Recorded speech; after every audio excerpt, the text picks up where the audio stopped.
The Minister of National Security's presentations are typically full of announcements and bombastic rhetoric. The only major announcement that the minister has, to an extent, followed through with is one that is misconceived and will cost taxpayers dearly.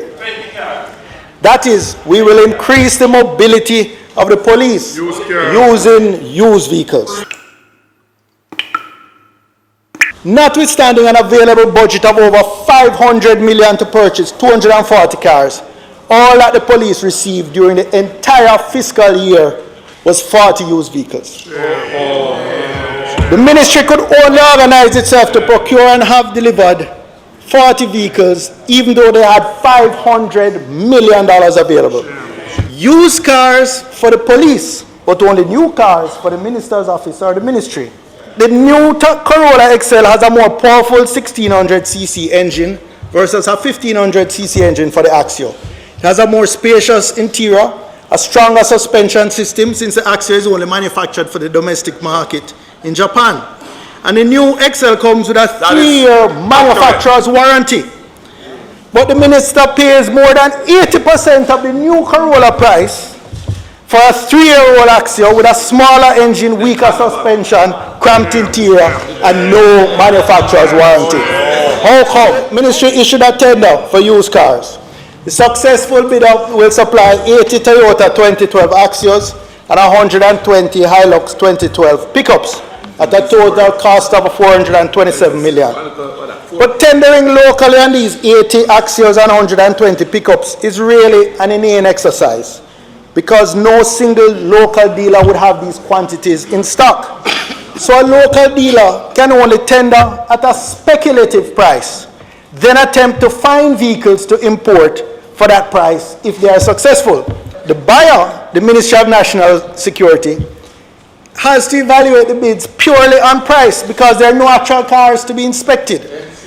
Other than the price, no criterion can be objectively evaluated until after the tender is awarded.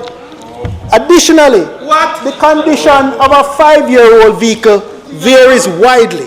For example, a 2012 Axio with a single owner that's never been in an accident and has done 40,000 kilometers is of much greater value than one that has been used as a fleet taxi with multiple collisions and driven 400,000 kilometers. Oh, God. So we're not even comparing apples with apples.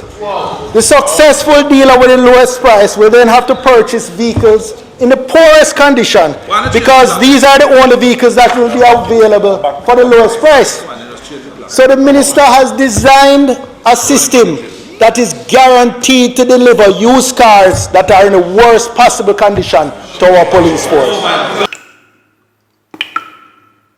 This huge purchase contract was granted to a dealer that I understand had not imported a single vehicle in the last 2 years, since March 2015.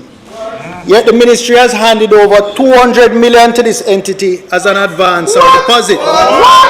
But my question is, were the financial statements of this entity assessed to determine its financial capability? No. The other question the minister will need to answer when he comes time to answer the questions is whether the Ministry of National Security has any fit and proper criteria that they apply when issuing a huge contract for over $400 million.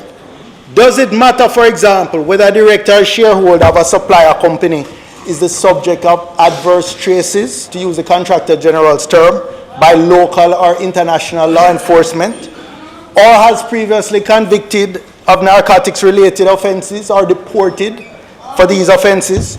Mr. Speaker, the U.S. last week dropped a bomb known by the acronym of MOAB, colloquially referred to as the mother of all bombs. I believe this used car procurement for the JCF will come to be known as the mother of all Bandooloo. That's the trouble with government. Fixing things that aren't broken and not fixing things that are broken.